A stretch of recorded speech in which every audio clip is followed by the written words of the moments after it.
War Plan Orange and people's general awareness of it is usually tied to the famous Nimitz quote. Admiral Nimitz, when he was here after the war, retired in 1960, was talking to the student body.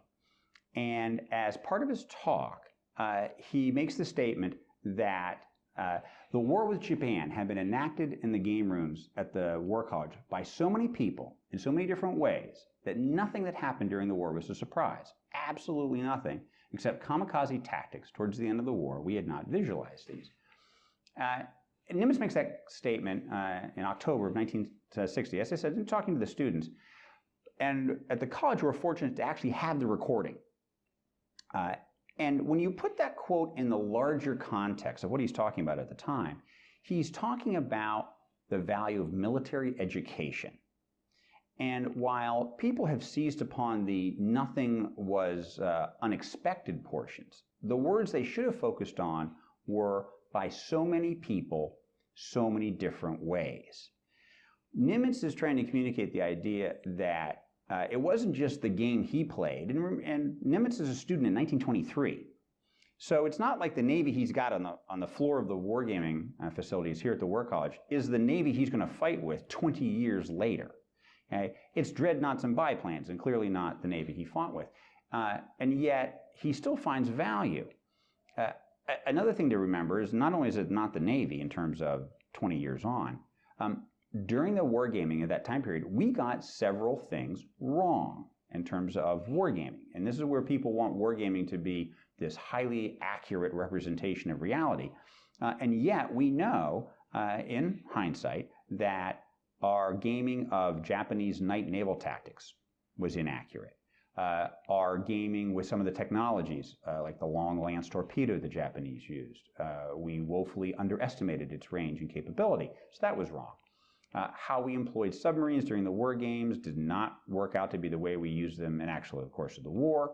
Amphibious landings, while discussed as part of some of these games, were never actually gamed out, and the technologies at the time that Nimitz was a student would not have existed to do the sorts of amphibious landings that we eventually do in the Pacific. Naval aviation, we mirror image the Japanese. We assumed that they would use carriers in a manner similar to our own. All of these are mistakes that some would say should have detracted from the value of the wargaming. But because Nimitz doesn't see this as some sort of oracle, as some sort of predictive tool, he sees it as an activity which, because he and many others had the opportunity to have this shared experience, to wrestle with the problem, and to develop the mindset and the mental tools, as we call them, habits of mind, that allows him to then apply those skill sets that he honed on the wargaming floor in the actual conflict. So that's really the context of the Nimitz quote. So it's not that wargaming had this predictive power. It's that the wargaming covered so many different possibilities. And the games covered things that didn't happen in the war, things that happened in the war that didn't happen in the games. So it's not about the game and the outcome per se. It's how you play, not necessarily how it happened. Now, it's not just about the students being here, though. Part of what makes this quote-unquote work for the Navy is the fact that now the students graduate, and they're going to go back to the fleet.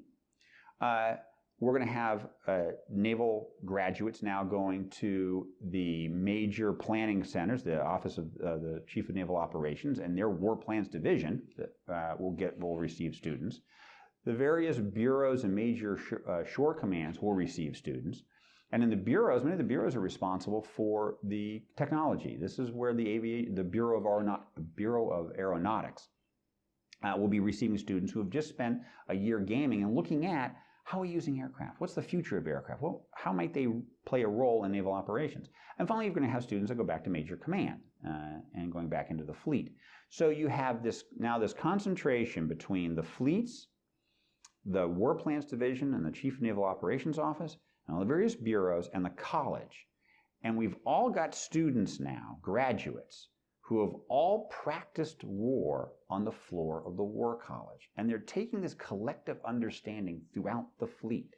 And this is where we start to disseminate this generalized understanding of how to fight. Not any specific war plan, but how to fight and how to think about conflict using the techniques that gaming those 300 plus days on the floor of the college would have given the students.